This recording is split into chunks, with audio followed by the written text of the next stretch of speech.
Is there a hole in your faith? Is there a HOLE? Is there a hole in your faith? That's what we're talking about on this morning. A hole in your faith. A hole in your faith. Not HOLD, not WHOLE, but HOLE. Is there a hole in your faith? Let me get this around here so y'all can hear me. Yeah, is there a hole in your faith? Not WHOLE, not that, but HOLE. Not a HOLD, but is there a hole in your faith? That's what we're talking about on this morning. Want to raise that issue on this morning. This is a great morning. Finally feels like summer outside. Can you believe that? Can you believe that it finally feels like summer outside? It's going to be the text to talk to take away 5 minutes or less. You can already be turning to Luke 5:17 through 39. We're going to focus in on 18 through 20, though. And we're going to deal with a hole in your faith, a hole in your faith.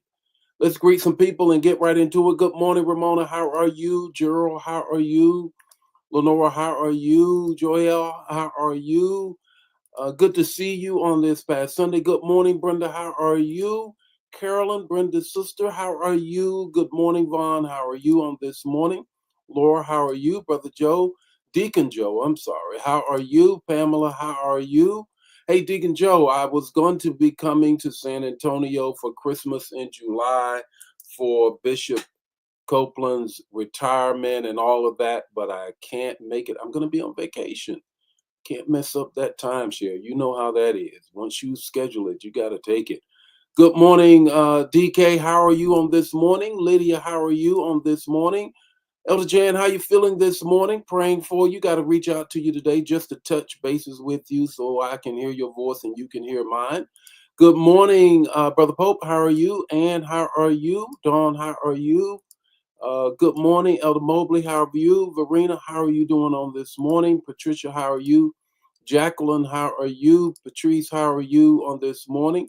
Good morning, Deborah. How are you? Glad to see that you are in the city, always somewhere. You are, and I got to get that traveling spirit too. Man, I can't wait to get that traveling spirit one day, one day. Good morning, Francine. How are you? I hope you guys have made it back or travel safely. Welcome back, Angela. How are you on this morning? How are you going on this morning? Do you have a hole in your faith? Good morning, Minister Sinton. How are you? Not a WHOLE, not a HOLD, but a HOLE. Do you have a hole in your faith? The text to talk to take away 5 minutes or less. Here we go. Let's jump right into it. The text is Luke 5:17 through 39. The focus is 18 through 20. I want you to get this. I'm going to read it. I'm going to read a little bit longer than typical, but grab this. Some men came carrying a paralyzed man on a mat and tried to take him into the house to lay him before Jesus. Watch this. When they could not find a way to do this because of the crowd, they went up on the roof and lowered him on his mat through the tiles into the middle of the crowd, right in front of Jesus. When Jesus saw their faith, he said, "Friend, your sins have been forgiven." Faith that stays stuck on the ground will never get a breakthrough. You have to level up, literally. This whole scene isn't just about one man's healing, it's about a faith community that refused to take no for an answer. Now, four friends carried one man's burden until they bursted through the ceiling, the tiles, broke it down. Now, the question that I raised this morning, which friends are you? The ones that took the person to the gate called Beautiful and just left him there so he can beg as Peter came by? Mm. Or that you take him to the pool of Siloam and leave him there with his mat? Or are you a part of this friendship community, this group? Now, I want you to grab something here. Let me get the context of the text. The religious leaders were sitting around, they weren't moving. But the friends that had faith were climbing, cutting, lowering, and believing. This isn't just about healing, it's about holy disruption. And Jesus saw their faith. Faith without works is dead. Grab this. Do you have a hole in your faith?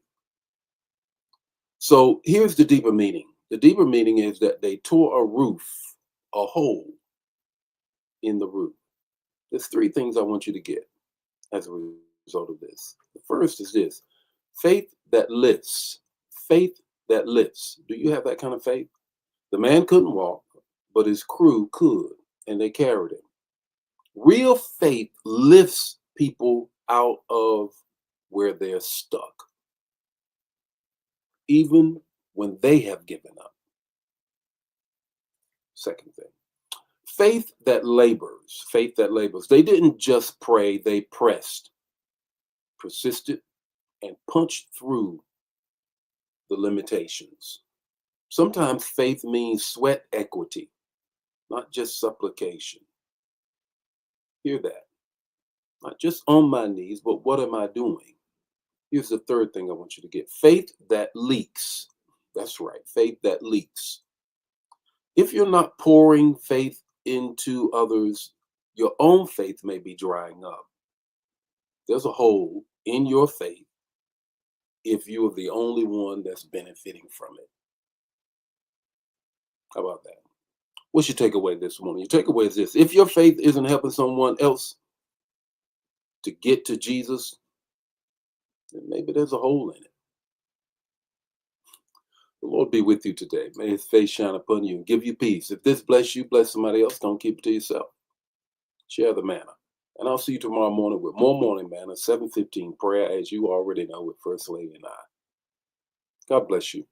Bye now.